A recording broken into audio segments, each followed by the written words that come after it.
Aman Kumar Coromandel company की तरफ से आप सभी लोगों का हार्दिक स्वागत करता हूं। आज हम आए हैं नाना मैका गांव में। तो नाना मैका गांव में एक हमारे बहुत ही एग्री फार्मर हैं, विवेक भाई मकवाना। तो इन्होंने 10 साल से तुरई की खेती करते हैं और तुरई की फसल में एक कोरोमंडल इंटरनेशनल कंपनी की एक फिटसोल आता है, जो प्रोडक्ट बहुत ही बेहतरीन और ज़बरदस्त आता है।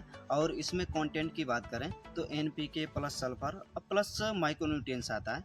जो माइक्रोन्यूट्रिएंट्स इसमें आते हैं वो चिलेटेड फार्म में आते हैं। तो इन्होंने तोरिया की खेती में 3 साल से लगाते हैं और काफ़ी बहुत ही बेहतरीन रिजल्ट मिलता है। तो आइए हम जानकारी लेते हैं।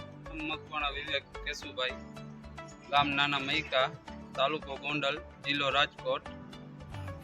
मारा मोबाइल नंबर 97 375 77 मैं छेल्ला 2-3 वर्षथी फिटसोल खातर वापरू कोरोमंडल कंपनीनुं। एना तरफथी मने आ गिफ्ट मळेल छे अने तमे जोई शको छो मारा अत्यारे तुरिया ववाई गया। 10 દી પછી એનું ખાતર વાપરવાનું ચાલુ કરવાનું છે। रिजल्ट बहुत सारू है। એટલે ખેડૂત ભાઈઓનો મારો કહેવાનો મતલબ એટલો જ કે ફિટસોલ ખાતર બહુ સારું આવે છે, વાપરવાનું એકવાર આગ્રહ તમને હું કરું છું। બહુ સારી પ્રોડક્ટ છે।